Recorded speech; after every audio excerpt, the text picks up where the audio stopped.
Welcome to Pop-O-Holics, the show about hot takes, hotter than hot, tasty pancakes.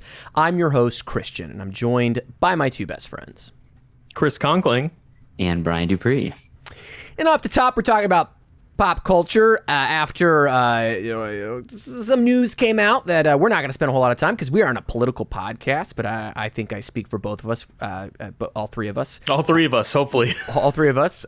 When I say that even as a father, as a new father, I support parents' right to choose. It's a very important right that should be amended in the Constitution immediately. Pack the courts, and if you think differently, I don't care if you listen to our show. So, with that being said, we are going to talk about some bullshit, and I just wanted to say to our female listeners and people that support women's right to choose, we know it's a very serious thing. We don't talk about that kind of thing on this podcast, but we stand with you, and maybe we'll find some nice parental rights advocacy places that you can go to that you can look for that support your right to choose.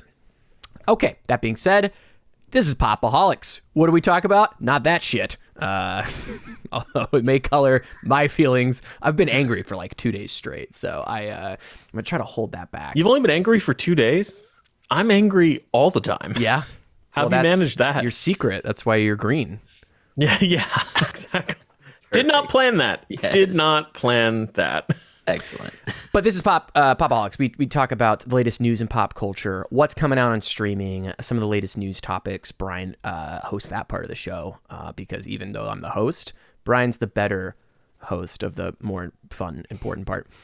I don't think that's true. Then we talk about what we've been consuming in our quick hits. We have a fairly short list, but Chris convinced me to play Teenage Mutant Ninja Turtles: Shredder's Revenge. Oh, and we had a time. We did. And Shredded. I believe we all watched all 6 episodes, all 6 chapters. Sorry. We have to flower it with the regalia of Part 6 of Obi-Wan Kenobi. And we'll have a varying degrees of thoughts on that. And Brian has seen King Creole on video on demand. So a lot of good stuff to get to. Oh, and then community feedback. Don't forget.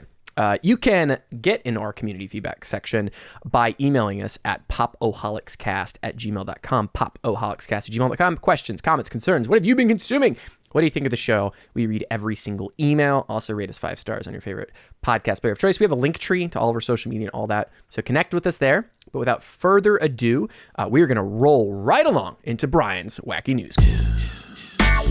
Starting on wacky, starting on wacky.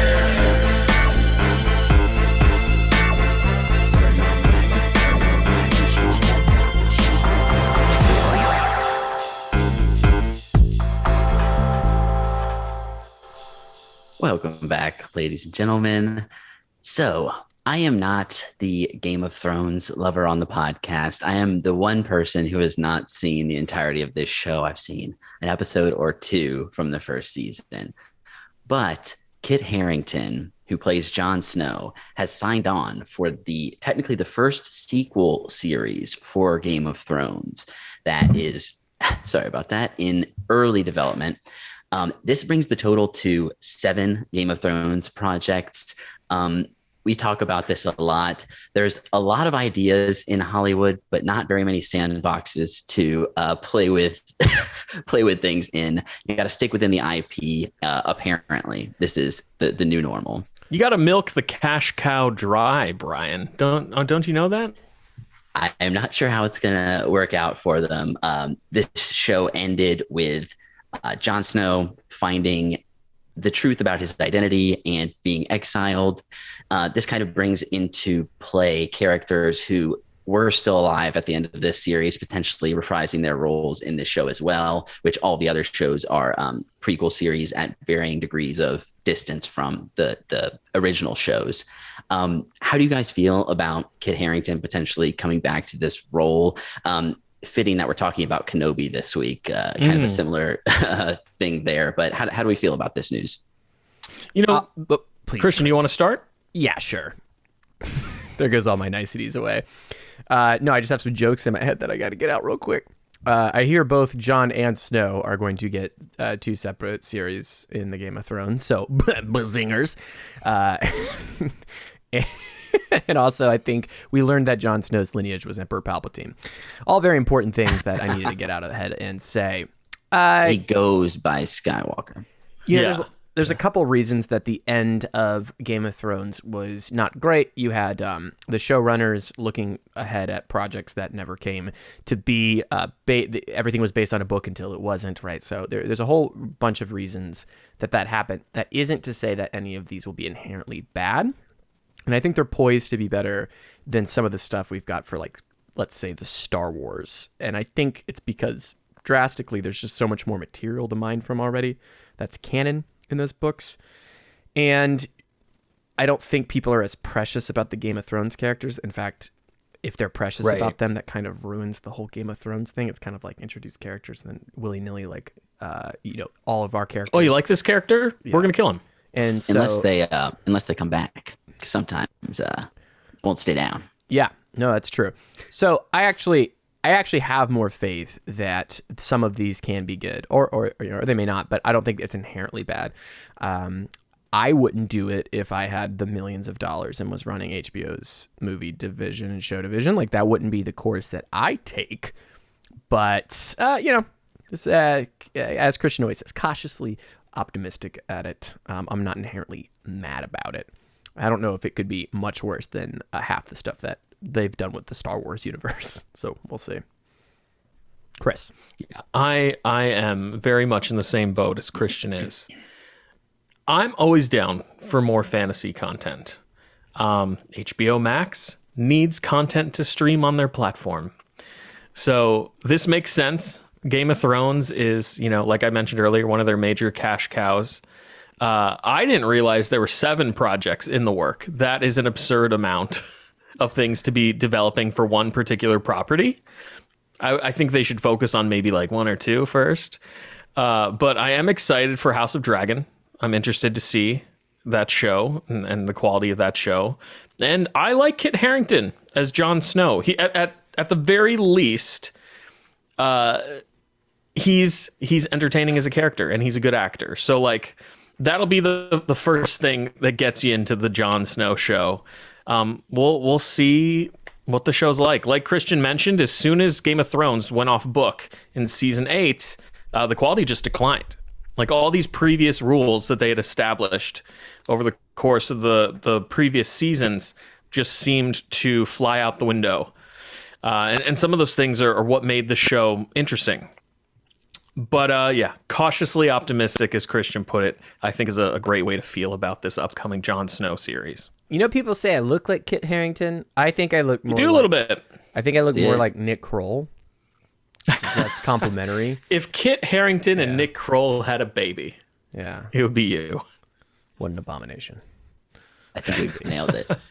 So that's one of 7 potential series that are in early development at HBO. This one is a Game of Thrones sequel. They each represent a ring of power. Yes. And there can only be one. Different series. But we'll be competing up a bunch here with House of Dragon. Look out for that new Lord of the Rings show. They didn't take my note that it should be called Dragon House. Way cooler. Down, down, down, down, down, down, down. Okay, sorry, that's a Full House joke. Move on, Brian. Everywhere you breathe, fire goes inside. We're all turning to ash. Everywhere you look. I'd watch that show. Everywhere you fly, CGI. The dragons are expensive. When you're lost up there, it's so expensive. You can't afford to animate the show. Man, that was all off the dome. Not planned. Completely improvised. I was like, you got to finish it now. Yeah. Amazing. So that's the Jon Snow sequel series in development at HBO, starring Kit Harington. All right, moving on. So into a similar thing, but not the same thing. Kevin Costner, Academy Award-winning director, his latest project is a Western epic called Horizon that he's going to be splitting into 4 movies over supposedly a 220-day shoot. This thing is going to be massive. There are 170 speaking roles that they're trying to cast. It's framed. It's kind of unclear to me if this is eventually going to be released on TV in chunks. It sounds like maybe it is. It sounds like that's his goal, is to initially release it as these 4 films and then recut the entire project into smaller 42-minute episodes, I believe. So he's currently one of the stars of Yellowstone, which is a really popular show. Yeah. So he's been working on TV for a little while now here. I'm a little concerned that this is just a TV show, what is it? 12 hours of a TV show that he's just going to break into movie length. 4 movies at 2 hours, 45 minutes is a pretty big ask. And apparently they're going to be released every 3 months. I know there was a situation on Netflix with the Fear Street movies where these movies originally were going to be released either 1 week at a time or 1 month at a time. And that ended up falling through. This seems like the sort of ambitious thing that I'm not sure this movie will be on time production wise in the way that it's hoping, but I love the ambition. Kevin Costner obviously can work well behind the camera, although he hasn't done it since I think 2003 was his last movie that he directed. How do you guys feel about Kevin Costner and him directing this Western, 12-hour epic of 4 movies? This is a really interesting prospect. He's a great actor. He's a fan of this era in United States history. So I think the subject matter itself is very suited for his creative passions. The way in which he wants to format it, though, is the thing that stands out. Like you pointed out, Brian, it's such a strange way to pitch a piece of content to somebody, like I plan on making 4 made-for-TV movies that you're going to toss on your streaming platform. And then about a year later, I'm going to go in there and I'm going to re-edit them to make multiple 42-minute episodes of a series. It's called Horizon, right? Horizon's the name of the films and that he's I didn't even break down what this show is. It's going to span 15 years in the settlement of America's Western frontier and focus on both the settlers as well as the indigenous groups that were occupying the land. So, like I said, this is trodden territory for Kevin Costner. He's a fan of this genre, the Western genre, and this era of American history. I'm incredibly interested. I'm not as big a fan of the Western genre now, as I was. A lot of people consider like the superhero genre to be the new Western genre. Westerns were huge. Every studio was making a Western movie back in the day. And I don't know how many fans of this genre still exist. Definitely older generations, I feel, probably really like the Western genre. But Christian just recently watched a great Western. I don't know if he's going to talk about that. But yeah, I think, like I said, the subject matter is suited to him. And the way in which it's going to be delivered is incredibly interesting to me. So I think I'm going to at least check out the first film and see how it plays with me. And then we'll go from there. Christian, what about you? Just to the point about, Western's importance. Once Upon a Time in Hollywood is like a modern Western. Like it kind of commentary on the modern Western. Huge hit. Django Unchained, Western. Huge hit. Kill Bill, kind of a Western. Huge hit. So it's still a very viable genre. Also, like superheroes, just belabored with CGI. You know what I mean? What I was saying is that the Western genre isn't as prolific as it used to be. Every 9 out of 10 films used to be a Western, Mandalorian, not a Western. Anyway, the point is that it's still a tried and true genre. It isn't as We've turned into the Sam Elliott podcast now. Yeah. But all the movies, oh, no, Brian. I want to make this clear. All the movies outside of Django are Westerns with a twist. Mm-hmm. It's a different take to the genre. Usually it's a mustache. Westerns with a mustache twist. It's a Western with some type of like genre bending to it, whereas Django is just a flat out Western because Quentin Tarantino loves that genre. But yeah, my point was it's not as prolific a genre as it used to be. Yeah, no, I don't think there's any debate on that. I think this announcement's it's tricky because it's kind of like, James Cameron saying I'm going to do 8 Avatar films, and it's going to take me 800 hours and we're going to shoot it all in. Right. He's like, yeah, but give me 20 years. And he's like, let me knock this out in 8 months. Let me just real quick. I am going to need for us to find some real aliens first. Except for like that whole idea, except for it's Kevin Costner and not James Cameron. So I lose a lot of faith that it will actually get done. And I'm always pretty pessimistic about people who say like giant projects. And it's like, have you begun principal photography? No. Have you guys seen all the movies in the Dark Universe? They're great. Oh my God. Yeah. So that's worrisome. But it could be very cool. It just always worries me when it's like this big of a project pre-announcement. It's kind of like, well, if there's no buzz and no funding, it may not happen. So we also didn't say that Kevin Costner's game plan in as far as shooting this project goes is he's going to shoot the first 2 hour and 45-minute movie in one session, and then he plans on shooting the next 3 back to back. So we'll see how that goes for him. This Tuesday, one of my favorite shows from last year, Only Murders in the Building, second season is coming to Hulu. This show stars Steve Martin, Martin Short, and Selena Gomez, who share an obsession with true crime podcasts. And after a suspicious death in their apartment building, the 3 neighbors decide to start their own podcast to get to the bottom of the suspicious death that was officially ruled a suicide. So the first season kind of sees them forming this podcast, things developing, and us finding out some things about what happened in this crime.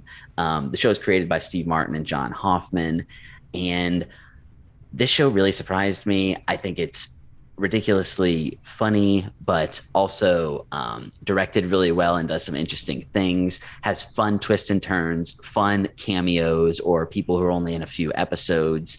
And it's really working for me. I've been really looking forward to this show coming back. Chris, I know you also were able to watch this. I think this year you checked this out, right? Yeah.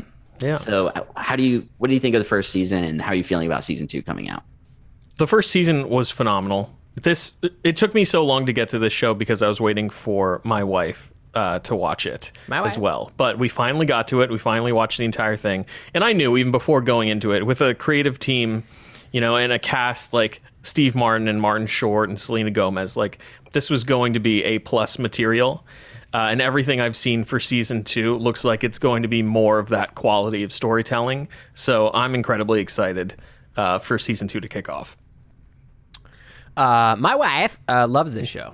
So she has seen it. Okay. Yeah, she's seen it. She likes You haven't seen it because she started watching it without you, right? And it just and I got too probably far behind. This would have been I like the idea that this is like commentary on murder podcast, which I'm kind of against ethically, despite my dark sense of humor. Of a joke that Chris definitely edited out of the podcast that our listeners and viewers did not get to witness. Maybe it'll be in the podcast. Hey, YouTubers, if you're watching and you know what I'm talking about, subscribe to that audio feed. You get some spicy Christian's leaving it in. He's in control of the audio edit. Anyway, yeah, so I'm glad this project's going forward because it's very popular. And, Steve Martin, legend. Martin Short, legend. Selena Gomez, she is legend. Become legend. She will. Nathan Lane was in the first season as well. He's phenomenal. Yeah. We get a great Sting cameo. Oh, yeah, we do. There's a lot of good stuff. So, did they introduce him in The Stinger? Oh boy. Ouch. Harmonica. But yeah, the podcast stuff and the meta elements, a lot of fun, very insightful. And if you've listened to any of these podcasts, you will understand exactly what they're talking about here. So that's Only Murders in the Building season 2, starting this Tuesday on Hulu. We also have volume 2 of Stranger Things season 4. We talked about this when the first 7 episodes dropped a little over a month ago. I've only seen the first 6 of 7, so I've got 1 left before the drop that I'm planning to watch before this happens. I've been really loving this. The 4th season takes place 8 months after the end of the 3rd season, and strange deaths tied to the Upside Down cause paranoia among Hawkins residents. if you don't know about this show, where have you been? This is the Netflix smash hit that kind of started, was a big part of the Netflix boom that is maybe dwindling a little bit now. But I think this season the show's always been dark, but I think they've kind of ramped it up to another level here in terms of just really dark, a lot of deaths happening. And I'm really excited to see where this show goes. This is the second to last season. Season 5 will be the final season. Chris, I know you have finished the first 7 episodes. What are you thinking about the approximately 4-hour 2-episode finale that's coming? I couldn't be more excited, Brian. I absolutely loved the first 7 episodes of Stranger Things 4. I gushed about this season a couple of weeks ago here on the podcast. Because our main cast has gotten older, the Duffer Brothers are now able to really lean into the horror elements of the show because it's acceptable to put these young actors through more horrific things at this point. So it's been a great season so far. The trailer for Volume 2 is effing amazing. This is like the Empire Strikes Back of Stranger Things. I haven't watched it. I don't know if there's spoilers. I didn't send it to you on purpose because I knew you weren't finished. Okay. But, oh my God, am I excited. You know, they say shit runs downhill. So if it's good quality content, you know it's going to be running up that hill. Oh my God. Yeah. Did you not see it coming? Yeah. Pass it off to Brian. That song's been stuck in my head. I told you. For sure. Shout out to Kate Bush. Amazing. So that's Stranger Things season 4, volume 2, the finale to the season, coming out this Friday on Netflix. Coming out to Prime Video this Friday, we've got The Terminal List. This follows James Reese.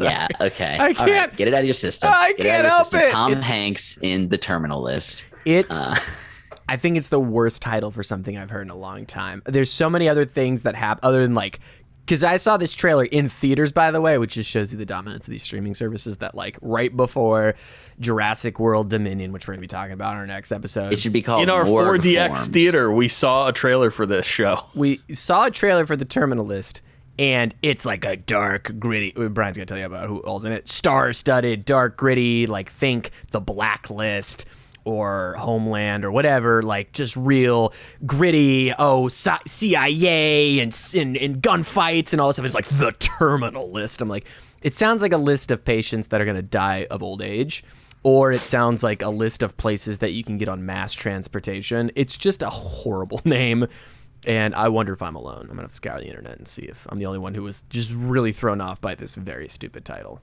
This is the one where 2 really old men who may or may not have a terminal illness make a list of things to do before they die.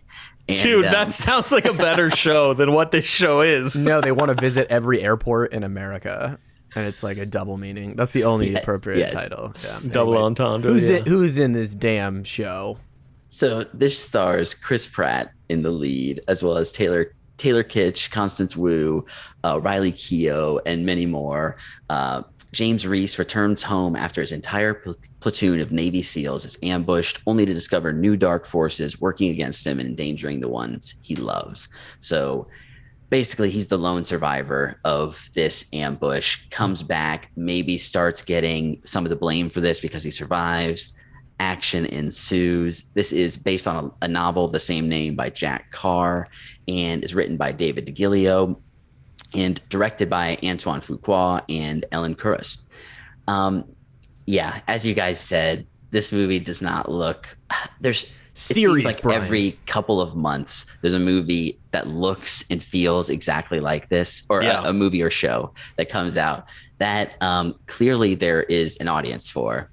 I'm not necessarily that audience, but this is Chris Pratt doing probably a little bit of a different type of role than we see him in generally in some of his more mainstream projects. How many dinosaurs are in this show, Brian? I'm holding out hope for a few, but he's gonna hand control some humans in this one. Wait, is this a movie or a TV show? Wait. Because it looked like a TV show. No, I'm confused. It is a TV show. Okay. Double check. So you guys saw a trailer for this in the theaters? We did. Very interesting. Yep. So that is the In Terminal fact, List. Weren't the 4DX seats moving during this trailer? I think they were going through calibration, Chris. We'll talk about our whole 4DX experience on the next episode. But I think there was a calibration period, and it might have been happening during the Terminal List trailer. But it looked like a TV show. It wasn't like, wow, what movie is this? I was like, this looks like a TV show. Like the whole time. And I was like, oh, because it is. Wow. Way to go, Amazon. So high praise there from Christian. Looks like a TV show. That's the Terminal List coming to Prime Video this Friday. You know, Slap it on the back of the DVD. You know, DVD box set, because it's a TV show. The working title for the King's Speech was the Terminal Lisp.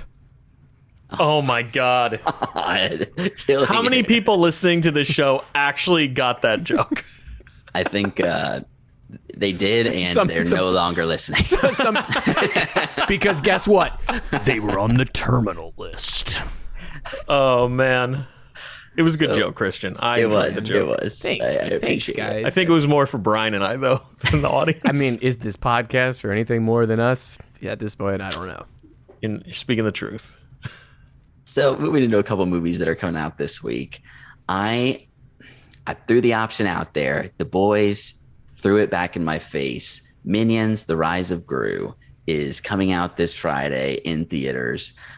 This is a sequel to the spin-off movie Minions. That is the 5th entry in the Despicable Me franchise by Illumination and Universal Pictures.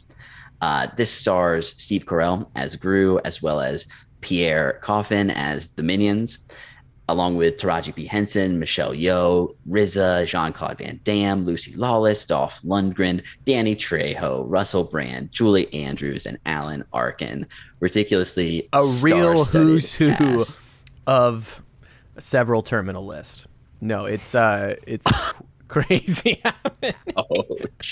how many disparate pieces of talent are in this. You know, Brian, this was also a trailer that played before our Jurassic World Dominion. The proper This trailer got my eyes warmed up for all the eye rolling I was about to do over the next 2 hours and 40 minutes. I watched while this watching trailer Dominion. and I turned to Chris and I said, "What the fuck are these movies about?" 'Cause it's just okay, Christian. I similarly watched this trailer and wondered the same thing. Mm-hmm. I started reading the plot summary for the first Minions and was like, "Are these movies amazing?"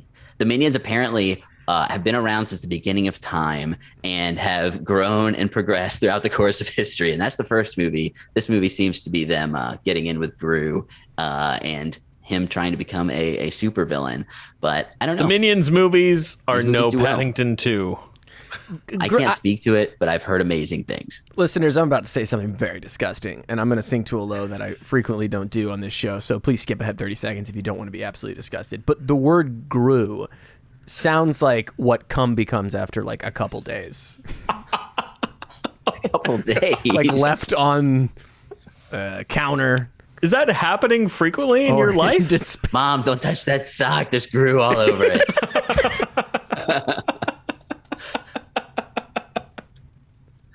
Oh, man. Oh, God, this movie theater smells like Gru. We better get out of here.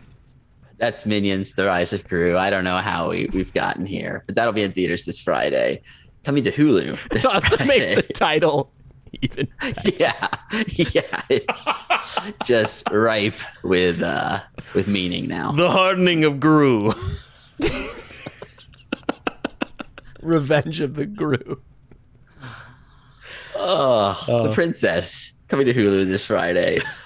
When a strong-willed princess refuses to wed a cruel sociopath, she's kidnapped and locked in a remote tower. With her scorned, vindictive suitor intent on taking her father's throne, the princess must protect her family and save the kingdom.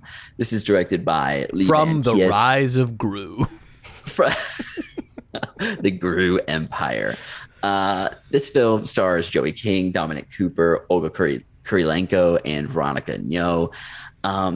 And basically looks like an excuse to do a period piece where Joey King is just kicking a ton of ass. And it looks like a lot of fun. I don't think this movie is going to be particularly deep, but it looks like it knows exactly what it is and will give you some fun action fantasy stuff. And And yeah, it's going to be on Hulu, so relatively accessible. That is The Princess. That'll be on Hulu this Friday. And that's it for news this week, guys. Brian, thank you so much for that wackiest of news. It got very wacky and a little dirty. And a little. So I try not to go that low.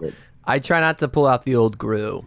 But look, as soon as this podcast became explicit, iTunes forced us into being an explicit podcast. We initially tried not to make it an explicit podcast. I think it's because one of the titles was Nazi balls.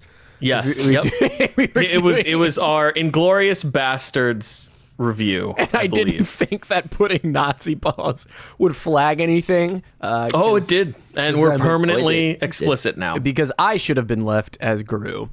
Anyway, so we're going to move on into our favorite part of the show, which is something we don't have a bumper for. So if you want the bumper and want to listen to the music, you have to subscribe on the audio feed, YouTube listeners or watchers. You need to become listeners.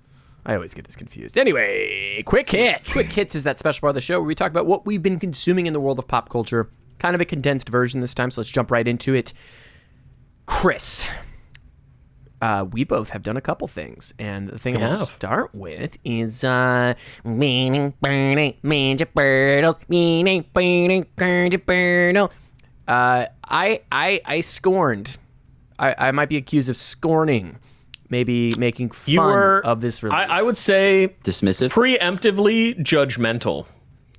Yeah, I don't know if that's how I'd put it. I'm going to spoil my thoughts here. It's exactly what I thought it'd be. Maybe I'll get a little more credit than that. But we played Teenage Mutant Ninja Turtles, the new video game that is available on basically everything. It is free on Game Pass for Game Pass subscribers. I always talk about how awesome of a deal Game Pass is.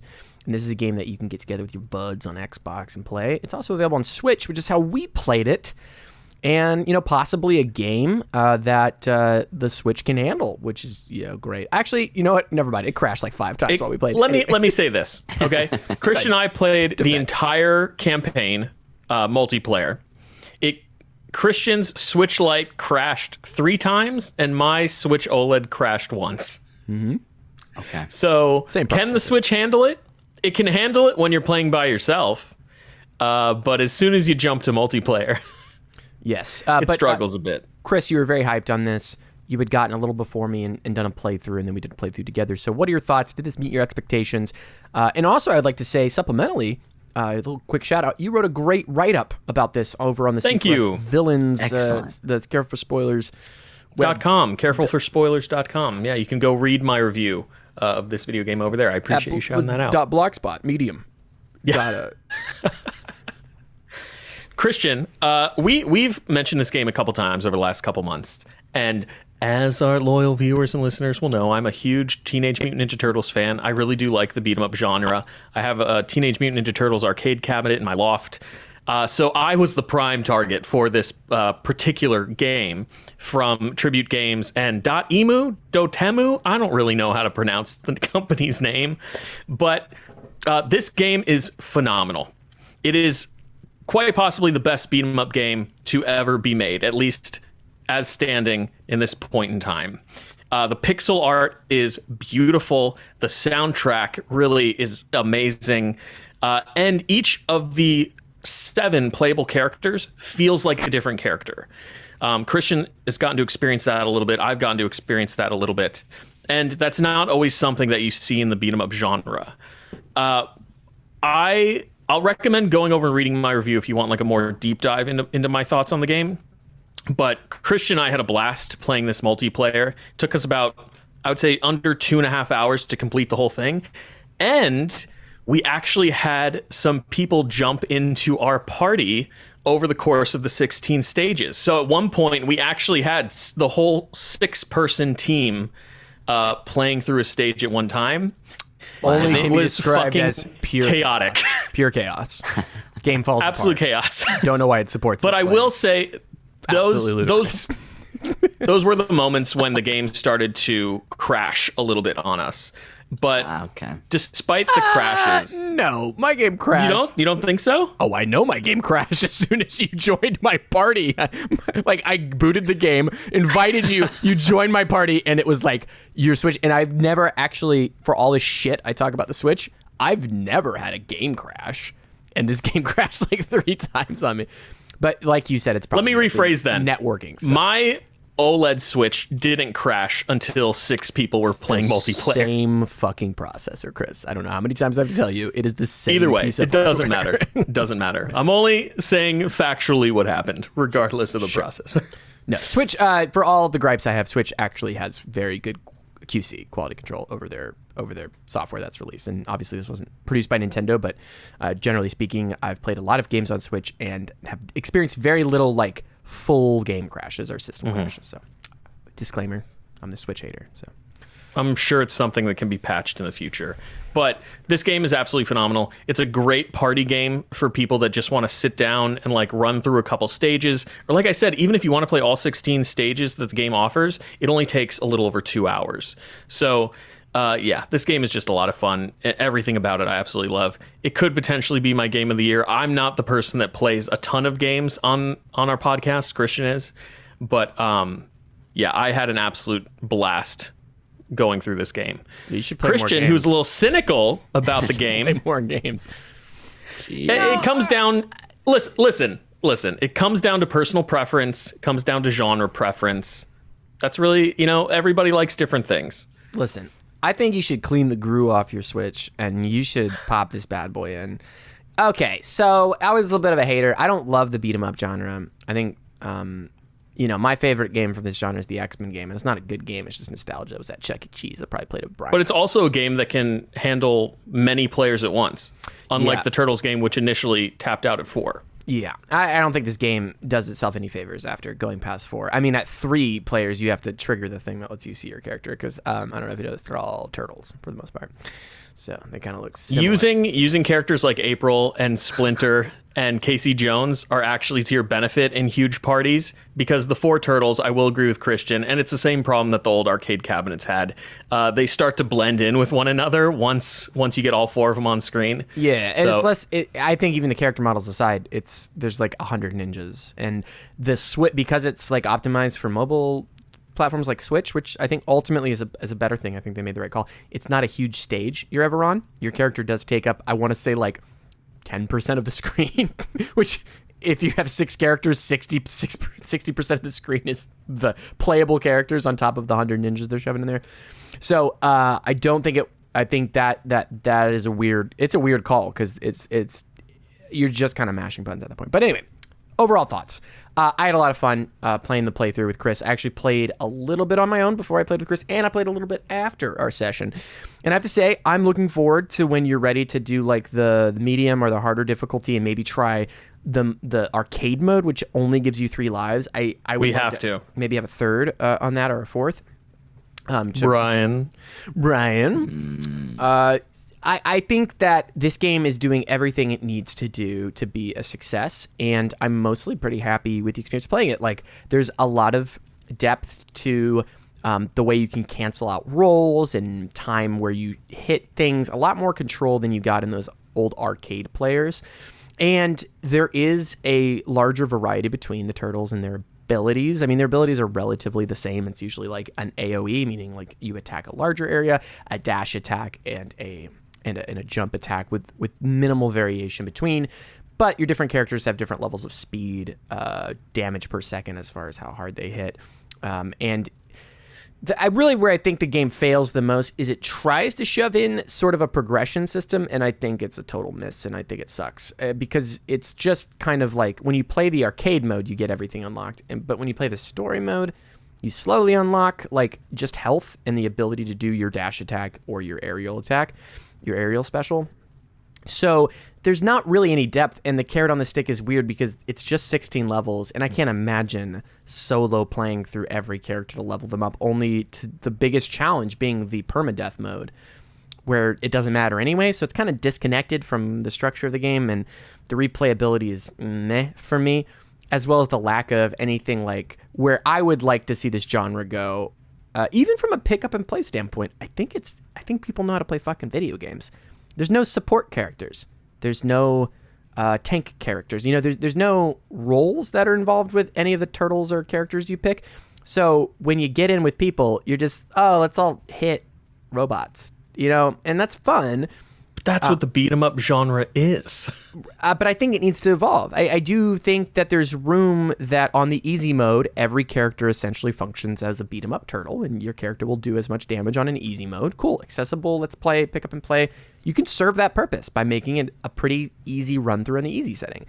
But for players that are like, I like the mechanics, which I generally do, and I want to try a challenging run, there's not much to the strategy beyond personal proficiency. And for a team-based game, I think there's just room. I'm not saying it needs to have this to be fun for everybody or anything, but there's so much opportunity to have a character that's like, oh, cool, I can put up a fucking shield, or I can heal you, or I can buff your damage. Like, these aren't the most groundbreaking concepts in game mechanics. Healing is built into every character. Yeah, sure. You know, there's a move where you can high five a teammate and share a portion of your health with that teammate if they're low on health and you haven't reached like a heal item or something like that. I'm talking about dedicated role. I know you are. And making it more functional that there's 4 people other than like, oh, I'm going to try to just do my spam, my special. The special is very generous, which again leads to the fun. Again, I think you can have this in easy mode. Like, I think that a lot of these mechanics can't exist within a mode of gameplay. I think there's room on the table to do more interesting stuff in this genre, and I think that the developers behind this prove it. And they made, I love the art style. Music's a lot of fun. It's tight mechanically for what they're going for. To me, it's like you're putting this effort in, and you want people to come together. Like, give people that want to dive a little deeper some more mechanics to play with. And I just feel like it's just lacking that, as this genre always had. They do a lot to remedy the pitfalls of the genre and make it less than a coin-sucking, you're just going to die and it's very hard to get good and you really have to like split frames to get good at just not getting hit. Like, no, don't make it any harder in that direction. They did a great job. But I would love to see some variety in the characters as far as their skill set and how they contribute to the team getting through the missions. But understandable. And I think that's you coming at this game from someone who doesn't particularly enjoy the foundations of the genre. You know, like, you want more out of this particular genre because you're not a fan of it, you know? And while I agree that, like, games and genres can always be built upon and improved and stuff, I personally think, like, making Donatello a healing character, I don't know if that would be fun, because it takes him out of the core mechanics of what a beat 'em up would be. You know, like, yeah, he can fight, but he also really has to kind of stay back to make sure he stays alive to heal the rest of the team. I will say this. I think the game has a robust achievement feature, and some of which are actually really hard to get, like a no damage run. I personally find that to be very difficult. But if you've mastered the movements of the characters, it's doable. I've seen people do it. So there are features of the game that add to the replayability of it. While Christian mentioned that skin unlocks for those things, and that's kind of disappointing. There's no, like, to my knowledge, maybe no, there isn't. But there might be DLC in the future. This is a game, the Scott Pilgrim game had DLC after a couple of months. I think this is a game that would definitely benefit from DLC and could see DLC come out in the future. And I'm not additional saying, characters, costumes, stuff like that. To be clear, Chris, I'm not saying take anything away from a mode of the game where all the characters do equal damage and whatever. Like, I think that's fine. I think that pays tribute to the classic beat 'em up, and that can be beat 'em up mode or whatever.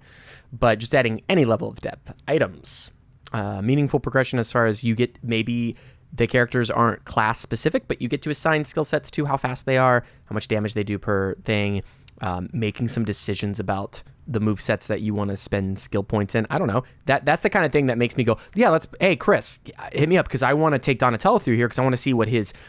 he's got a class that I can specialize in where he goes into his shell and he's able to take a significant amount of damage. I want to try that class out through this run and see how that helps us. Like, those types of things are what make me want to go back to a game, besides like friendship, all that stuff. And this game, I will play a hard run. Friendship. The reason I also watched Jurassic World Dominion. Yeah. I will, I will play another. I would probably play 1 or 2 more runs with you for this purchase, but there's nothing beyond getting through an arcade mode on hard mode. That's like that is a goal that I'd like to work Right, toward. that's the most challenging thing we could do with the game. Yeah. And for that, if we get frustrated and can't move forward, I will be like, I wish there was more mechanics that we could take advantage of that would assist, other than me and you both have to be really good at this specific like beat 'em up skill. But anyway, yeah. To wrap up, I just want to say Christian was very harsh when I mentioned the party pizza item that they put in the game. In the middle of our playthrough, he actually said how much he really appreciated the party pizza. Party So, pizza, there great you go. feature. Yeah, I retract my statement. Party pizza, great mechanic to have in this game. Thank God for party pizzas. Thank God. It's the reason to play this game. Game becomes utter nonsense when there's 6 players. So keep that in mind. Do not But play still fun. Still fun. We were having a good time. No, I think I almost had an aneurysm. There's just too much shit going on. Great animations. The last thing I'll say to wrap up, I think the boss mechanics are fun. I don't think they're anything that's going to blow the roof off people that play a lot of games. But the animations behind them, specifically with the last one, I really do love the art style and the animations. A lot of care and love went into it. So, end on a positive, Chris, just for you. Had a lot of fun with it. I appreciate it. So that's TMNT Shredder's Revenge, available so many places. Now, boys, all of us watched the last episode and all previous episodes of Kenobi. So, Brian, we're going to start with you. We talked briefly, like I think 2 episode thoughts, Chris, me and you, when that first aired. And now we've all seen I mentioned it here on the podcast, I think after episode 3. I talked a little bit about my feelings. Okay. So we have completed the series now. We are not going to spoil it here. Sorry. I did not mean to be dismissive. I just couldn't remember. Because, we record a lot of these. That's for damn sure. So we finished it. We're not going to spoil anything here. We're going to speak in complete general terms. So don't worry about spoilers. Maybe light spoilers. Definitely we're going to spoil episode 3 and episode 4. And maybe the premise of the show, I think, is what we'll do. Nothing specific with the ending. Brian, what did you think about Kenobi? So I talked to you guys a little bit about it in chat, but Ewan McGregor, I think, is great in this role and continues to do a great job here, looking back on the events of the prequel trilogy and kind of trying to give us this, show us this broken man and who is kind of out of touch with the Force and trying to get his mojo back is basically the impetus of this show. The marketing led us to believe it would be one thing, and it did kind of a turn, which I thought was a smart turn, actually, to get us into a different story that followed characters that we weren't necessarily thinking we would follow. I think the show has real problems with stakes, with so many of the characters being known characters that we know are going to survive. So it really, the driving danger of the show, quote unquote, is hard to get to feel really emotionally worried about, because we know there's no chance these characters are going to be seriously injured. And that causes the plot to seem really silly at times. And just things happen that are just completely implausible with what we know about these characters. With that being said, we get some great Vader moments here that often turn to silly Vader moments. But there are some really solid fight scenes here. The lightsabers, Christian, I think you mentioned that this is one of the best they've looked, and I agree with that. I think the lightsabers look incredible. I think it's unfortunate. We have a couple of characters here that are new characters that could have been really great, but are unfortunately underwritten. And there was a lot of potential there and real tension that could have been developed with these characters that just ends up not working as well as it should have with being who they are. And I'm intentionally being vague here, but of course, I guess you said we're going to spoil a little bit about it, because I think Vivian Lyra Blair is it okay if I say the character's name in the show? Yeah, minor spoilers for like what the plot entails. I think a lot of people already know about this, but if you don't want to hear anything about Kenobi, skip ahead, probably about 10 minutes. But yeah, go ahead and say it. Yeah, so Vivian Lyra Blair as Leia Organa, Princess Leia. Definitely one of the standouts. Her relationship with Ewan McGregor is really genuine, and I think holds this show together, even though it is kind of silly at times and has stakes issues. But I think she does a great job. Moses Ingram as well. I think she's doing as much as she can with the writing, but again, what happens with the plot and the way things play out, it's really just like the characters are smarter than this, or they should be smarter than this. And we're not going to get into spoilers here, but it's a little unfortunate because I think there was a lot of potential conceptually with that character that they didn't fully work out as well as they could have. Just to add one thing to that, things that Yeah. seem like they should be longer arcs happen within a matter of minutes. Yep. You know, and that's it's exactly. really drastic. The shifts that character takes, which I think are very jarring.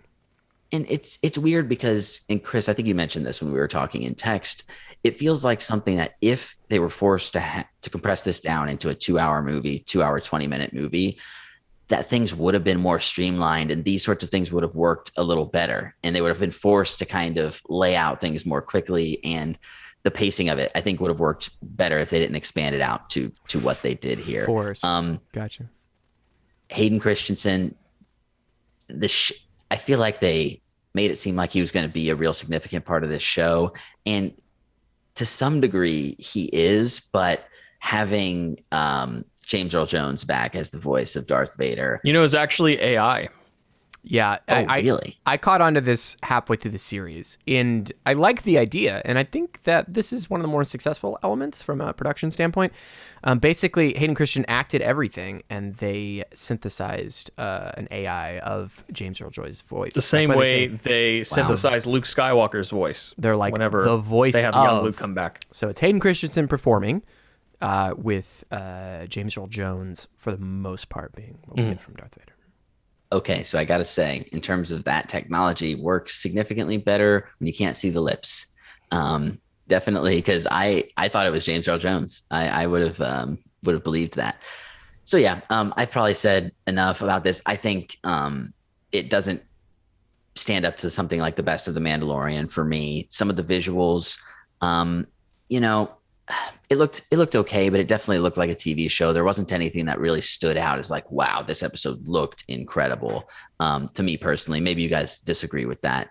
But overall, I still had fun with this one, but it's not top tier Star Wars for me by any stretch. Chris, your thoughts? I agree with a lot of the points that Brian made. We've talked a lot about this in our group chat offline. This was a show that I was looking forward to most for this year. And there were particular things that I wanted to see in this show just based on the premise of what the show is offering. And thankfully, the moments that I wanted most, the show delivered on. I think that's a great thing. The show itself should be a journey from Obi-Wan being a broken man, failing the galaxy, failing his student, being detached from his religion, to finding himself, reconnecting, becoming the Obi-Wan Kenobi that we know in A New Hope when Alec Guinness is playing Obi-Wan Kenobi. That's what I'm looking for with these shows. Because as Brian mentioned, and this goes for a lot of Star Wars, if I'm being totally honest, I would say probably 80% of Star Wars content doesn't have a whole lot of stakes, mostly because a lot of the characters that we're following in each of these pieces, we know where their journey's going, So if a character is put in danger, but they are in a movie that's further down the line or a show that's further down the line, we know they're not going to die.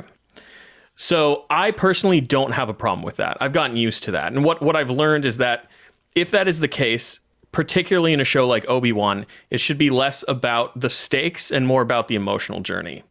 And in regards to Ewan McGregor's performance as Obi-Wan Kenobi, his relationship with Leia, his relationship with Vader in the show, all of it's working for me.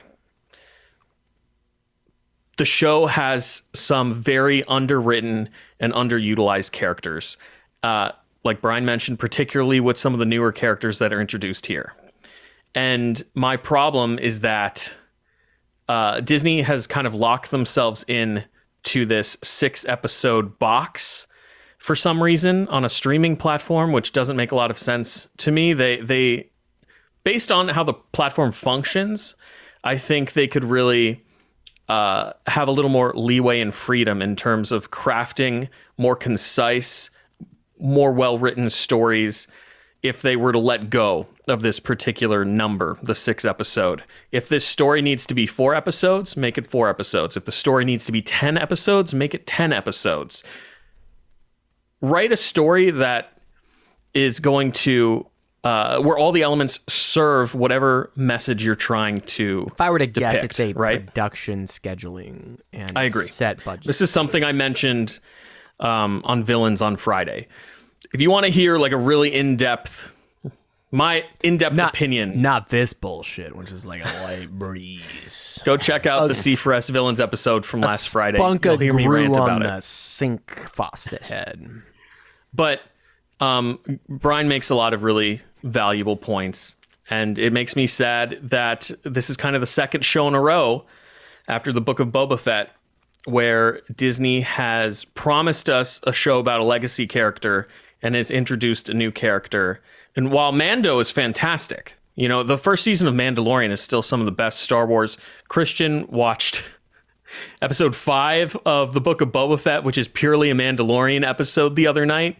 He said it's some of the best Star Wars he's ever seen in a long time. Like anything that Jon Favreau and Dave Filoni have their hands on, there seems to be an extra level of care taken because they don't want their reputation sullied in any way.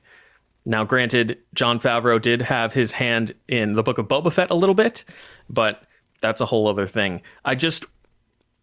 My problem is I wish if Disney's going to introduce a new character to the Star Wars universe, and from a business standpoint, they want this character to be a jumping off point from potentially another series, or, you know, they're introducing them for marketing reasons, whatever business reasons they have for forcing a character into a show that doesn't necessarily need it, you better make that the best damn fucking character in the show, in my opinion. And that's just not the case with Obi-Wan Kenobi. So while there are a lot of things that are really working for me, I was disappointed because it could have been 4 episodes. It could, like Brian mentioned in our chat, I said it could have been a 2-hour movie, and I think it would have been really good. Not enough wipes either. Just not enough wipe transitions. I just found myself to be disappointed overall with the overall pacing of the show because of underwritten elements in the script.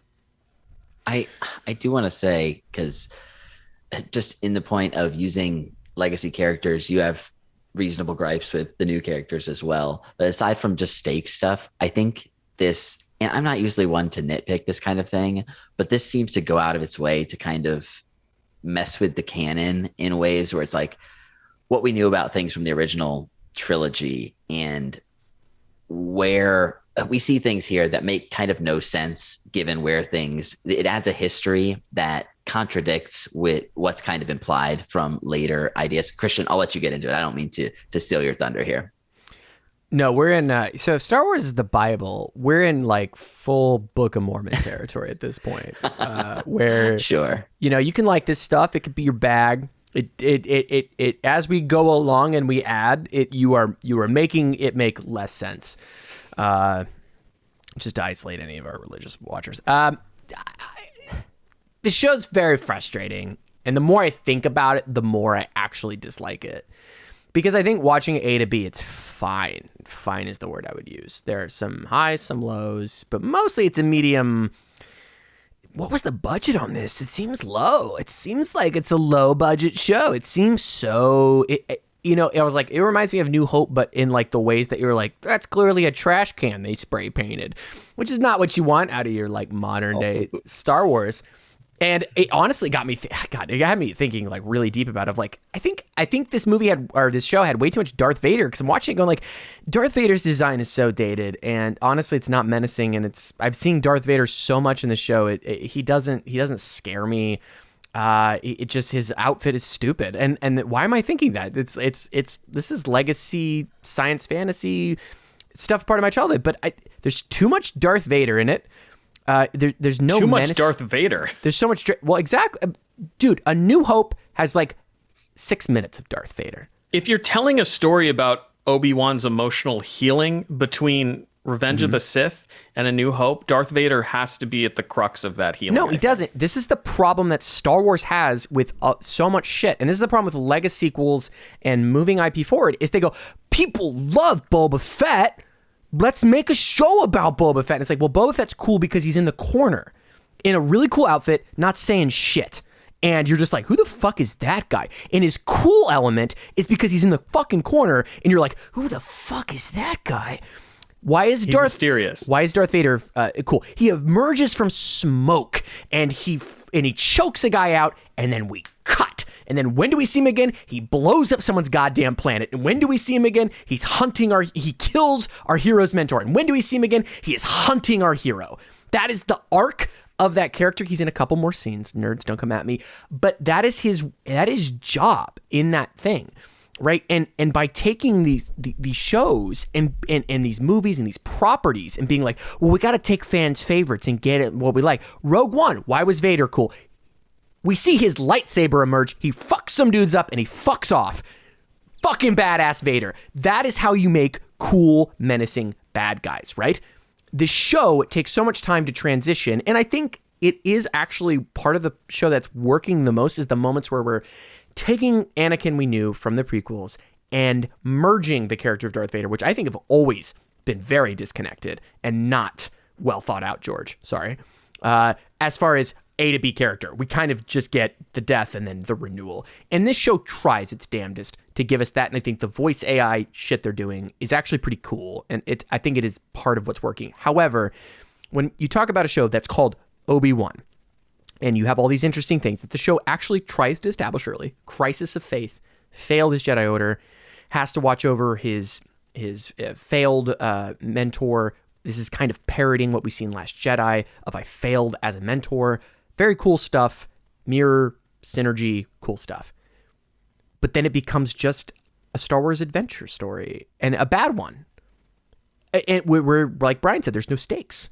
I think it's a failure of the fucking premise, to be very honest.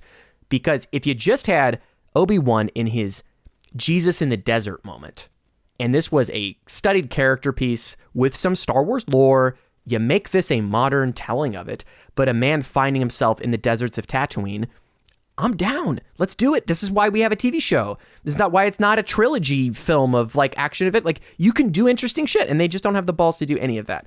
And I think the more you put characters like Darth Vader having to go around in this stupid fucking helmet, and be on screen for more than 5 minutes and lose all menace and all gravity, it's just silly. And to Brian's point, it makes the entire Star Wars Skywalker trilogy and set of films make less sense. So I don't think you told a compelling story about a crisis of faith. I think you told a very mediocre story about the Inquisitors, which are very cool, play Fallen Order. I think they're way better done there and in other Star Wars canons and lores and stuff. So you told a bad Inquisitor story. You told a mediocre Obi-Wan story. You told a bad Darth Vader story. You told an interesting kind of Leia story, but then it doesn't make sense for her character. She does not know Obi-Wan in A New Hope. She doesn't know him. She's never met him. It is so blatantly obvious that this... See... Okay, so I'm going to push back because I actually have rewatched A New Hope since this show started airing. And if you look at Leia, when she looks in her eyes and she goes like this, hey, you can tell there's let me finish the point before you start being an asshole about it, okay? Yeah. She calls him both Obi-Wan and Ben before she even comes in contact with him in that movie. You're right. Never mind. I recant my point. I'm not saying... Your points are valid and you're entitled to your opinion. But what I'm saying is, who's to say? It's gray. It doesn't make it worse. It doesn't make it better. Like it just changes the context, in my opinion. It makes it worse for me, and a lot of other people that's seem to share the opinion that this actively makes the canon make less sense. So you're trying to tell a crisis of faith. I don't think you did that. Again, every single thing on this show, I think fundamentally fails, which is sad. There are moments, there are high moments, there's some cool imagery. Turns out, and I haven't seen all the Rebels and everything, turns out one of my favorite moments is a moment that happens in another fucking show, and I'm like, absurd. So to me, the show, it's kind of a meandering failure in almost every way, while being still somewhat enjoyable in moments. if that if that is a cohesive thought. You definitely dislike the show more than I did. I also not huge fan of the show, but for the elements that, like I said, I wanted to happen, to actually see certain things happen between Revenge of the Sith and A New Hope, the show delivered. It's not a great show because of, like I said, the pacing, the poor script elements, but I got to push back against Darth Vader not being menacing. There's a scene in episode 3, and you said we're going to spoil episode 3, where he's literally pulling villagers out of their homes and killing them. Yeah, breaking their necks. Yeah. How's that not fucking menacing, bro? Because and that's what I'm saying is like episode to episode, like it's weird that it's very bearably enjoyable and has moments, but then you have him on screen too much, saying too much, I think. And for my taste of how this character has always worked as a ghost, as You're very wrong. Because as soon as George Lucas released, and this is something I brought up on Villains, in 1977, Vader was a representation of pure evil. He was a force of nature. Mm-hmm.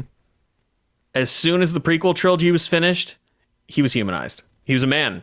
The context around Vader has been different since 2005. So, and that, if that's how you feel, then, and I'm sure you do, we've talked about these movies, then you also have like a core dislike of what the prequels do to Darth Vader, I'm sure. No. Because he hasn't been that force of nature for almost 20 years. No, he's Darth Vader for literally 5 seconds in the prequels. But what I'm saying is once you've seen Anakin, once you know that Anakin is the man under the mask, he's no longer the 1977 Vader. No, because the prequels don't ruin how I see Darth Vader in those movies, in those contexts. I think those are kind of contradictory feelings on your part, to be perfectly honest. Well, because he's Darth. We can talk about Star Wars for 2 hours. Literally, it's been said before. It's not spoiling anything. Is that Obi-Wan says in A New Hope, Darth Vader, killed your father, right? Mm-hmm. And so Darth Vader is a different character in of itself. But mine's a broader point on these shows, which is if you look at the time on screen of Vader and the types of things that happen in the original trilogy, and not Anakin Skywalker, because Anakin Skywalker is a different character than Darth Vader. If you look at the time on screen in each film, it is negligible. It is a fraction, and the functionality is very different. I'm not saying that what they try to do is totally failing. It's that why I'm on episode 5 of this Kenobi show and I'm looking at Darth Vader. I'm like, Darth Vader looks kind of stupid. Why is that a thought going through my head for someone who likes Star Wars, thinks Darth Vader looks cool? I should not be looking at Darth Vader like, actually staring at him for 30 minutes straight. I think that he's a stupid character. He looks stupid in 2022. And if you does it have to do with the fact that David Prowse is no longer in the costume? Like, no, Hayden Christensen is the one performing Vader at this point. It's a whole different performance. I don't think it's that. He had coaches. No, I think it's that. You know what went through my mind, and this is what I'll end on. And this is, we don't have to commentary on the quality of the show, but maybe this is a thought of Lego sequels in general, is I was looking at him and I went, and this is a vintage love of Star Wars and why it's special. And I would not want a George Lucas reification of what happened originally. But when you look at Darth Vader, I was watching the show and I was kind of like, what's the point of it? And I'm looking at Darth Vader. I'm like, you know what? If you had $100 million to make a science fantasy or science fiction show, in no universe in 2022 does a character look like that. Well, to answer your question from earlier, they didn't have $100 million. Supposedly, they had $90 million for the whole series. So, you get my point. Is I have millions of dollars to make a TV show, and you were making original IP, you would not make Darth Vader look like that. That is not how any character would look. He's just jointed. He looks exactly the same to me. Yeah, what I know the fine details of the costume. Sorry, maybe there's a miscommunication or something we need to talk about outside of recording. Just like the Jaws thing, right? It's like the reason Jaws works so well is because he's on screen for so little amount of time. Mm-hmm. I understand. You think it's oversaturated with Vader. It takes away from the menacing elements. Yeah, I get it. Maybe the difference might be that I've been so exposed. I've read comics dedicated to Darth Vader, so like I'm used to seeing Vader constantly. So maybe that's the difference in how we perceive the show and how he's being portrayed. Is that I'm used to seeing Vader a lot, and you aren't. That might be the difference. We've been trained by the Jurassic World movies that when someone puts their hand up like that, it's just raptors are going to respond to them. Yeah, so whatever's facing your hand is going to be subservient. Yeah. Yeah.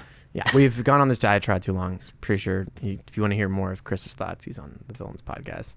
Bottom line, we're all kind of disappointed with Kenobi in one way, shape, or form. But Chris is actually defensive about it. Chris, I get it. But remember, anger leads to hate. Hate leads to suffering. Suffering leads to fear. Fear leads to the I dark. can't believe you got me to defend elements. I can't believe you got me to defend this show. Yeah. Anyway, that's Kenobi. I think it fails at everything it tries to do. But with some, I think it's very watchable. I will admit, watching it episode to episode, I really wasn't that bored. There's highs and lows. Brian, to wrap up, you also saw King Creole, which is available on video on demand. Tell us about it. Yeah, just real quick talk about this. Last week we talked about Elvis, Baz Luhrmann's latest movie that's out now, starring Austin Butler. Christian did some extended Elvis impressions. I'm coming back. That was Beavis and Butthead / Elvis, I think there. But did you see Elvis? You haven't seen Elvis yet, have you? I have not yet. I gotta know how to wanna love is in the movie because I really hope it is. Anyway, King Creole. I've heard mixed things. Some people really like it, but I'm definitely gonna see it, and we'll talk about it when I do. But they were running a sale on Vudu. I was able to buy a couple Elvis movies for $5 each, and one of the ones that I'd always seen talked about as one of the best of his movies, which there are like 30 over like a 10 or 12 year period, is King Creole from 1958. This is directed by Michael Curtis, and it's based on a 1952 novel by Harold Robbins. And yeah, stars Elvis as well as Carolyn Jones, a young Walter Matthau, who I barely recognized, Dolores Hart. Wow. Yeah, it's you see him and you'll be like, wow, okay, I see it. Kind of a stud. This movie really showed me why Elvis was a star. Not only does he act really well here, but the plot of this movie is he's someone who flunked his senior year of high school, went for another year, and because of a fight that he got in at the end of the year is failing again and decides not to go back. He is working day and night because his dad, after a tragedy that happened with them, hasn't been able to work. So he's kind of supporting the family and going to school at the same time, which kind of leads to what's going on here. After he decides not to go back, he had been working, cleaning up, like busboying at this bar that may or may not be run by kind of like a mafia sort of group that Walter Matthau is the boss of. At some point, which it's masterful how they incorporate the singing in this movie, because he doesn't start out as a singer, but at one point Walter Matthau thinks that one of his girls is lying to him about how he knows Elvis. She tells him that he's a singer because he did sing for her and a couple other people earlier. And it's this very tense scene where this clearly like kind of powerful guy is like, oh, you're a singer, perform at my club right now on the spot. And the song choice is just absolutely perfect. It's kind of this in your face showing that he can sing, but the content of the song is also this kind of rebellious. I don't know exactly how to rebellious, explain it. like I'm not gonna do what I'm told. Yeah, I'll show you. Yes, exactly. Like very much in his face. There are multiple women who Elvis is kind of trying to woo in different ways throughout the course of this movie. And he gets hired by a competing club to be their kind of house singer. And this sets off the main kind of conflict in the movie. The old people want to drag him back and start leaning on him in different ways to try and make that happen. And I thought this movie was excellent on nearly all fronts. Elvis is great in it. The supporting cast is great. It's got some decent comedy. All of the performances are excellent and worked into the plot seamlessly, like I said. And yeah, it just kind of showed me like, oh yeah, this guy was clearly a star. And I kind of got it a little bit in a way that I've never done a super deep dive into Elvis. So yeah, that's King Creole that is on VOD. Oh, hey. Yeah. And I got to say, to his voice, it's not nearly. He sounds pretty much like a normal person when he's talking. The singing voice is, very exaggerated compared to how he actually talks. He's saying everything he says isn't like this. Oh, come on, chicken. Oh, okay. All right.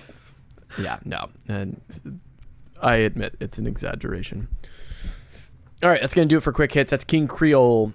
A lot of sales going on around Elvis content with the release of Elvis. Brian, you think you're going to catch Elvis this week and talk about it next week? You think you're going to actually get in there? Hopefully, yeah. I'm going to try to. Yeah. You're my go-to, and hopefully for our listeners, my go-to, like, go see that for me. Let me know, because I kind of want to see it. I bashed on it quite a bit, but as much as I make fun of music biopics, I think there's a ceiling they can hit.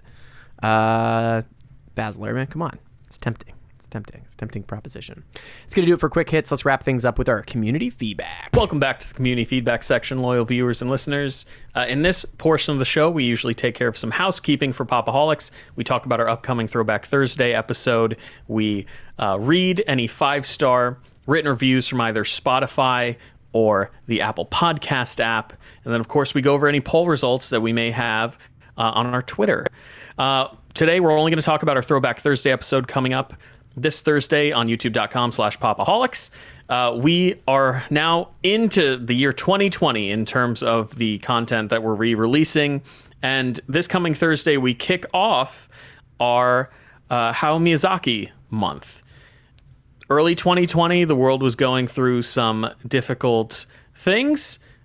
We wanted, for the most part, to watch some more lighthearted content, and we decided to do a Hayao Miyazaki month. I believe the films were also being released on HBO Max, which was one of the reasons why we also started watching some of them. But we kick it off with a film that technically I don't believe is a Studio Ghibli film, Nausicaa of the Valley of the Wind. But Hayao Miyazaki was involved with this movie. What I remember most about this month is I understandably was a little melancholic, and most of these movies hit me really hard emotionally. As a Studio Ghibli and Hayao Miyazaki month should. All of these are excellently crafted films. So is there anything that you guys want to add about our Nausicaa of the Valley of the Wind episode? Less specifically about the Miyazaki month was just I felt validated that and I felt a part of a thing that I was afraid I couldn't be a part of, which is all the people that love Miyazaki, and I was afraid that it was there was this wall, and I was gonna be like, oh, I just don't get it, fuck. And all the movies are beautiful, and they're so great, and it's like, oh, these are universally just great movies. This really is the Japanese Disney, where it feels very accessible, and it's very heartfelt, and it feels genuine. Just a great month. The Nausicaa is a very interesting one. I think it's the strangest of them because it's not pure Miyazaki. There's not as much creative control, but that makes it kind of interesting.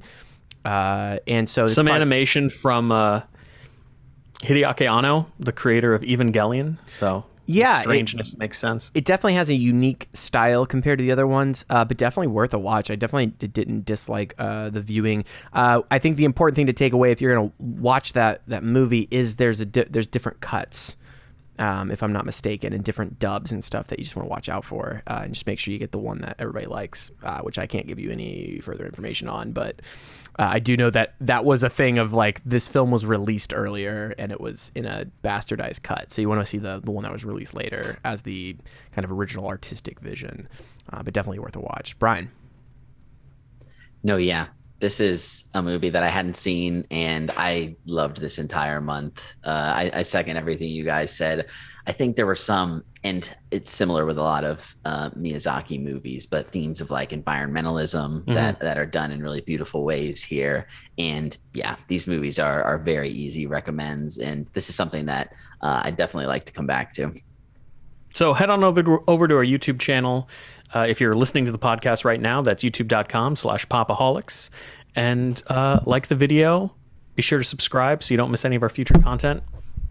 Whoa! Christian, where else can our loyal listeners and viewers find us online? Well, You can find We've got Rowan Atkinson in the studio. Just Mr. beating it up with that microphone. I apologize.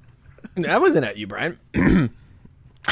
You can find us growing it up over at your favorite platforms, social media platforms. We're on Twitter, the Facebooks, the Instagrams. So a link tree there. Again, email us. As I said at the top of the show, we read every single email. We'd love to hear from you on all the things we're talking about.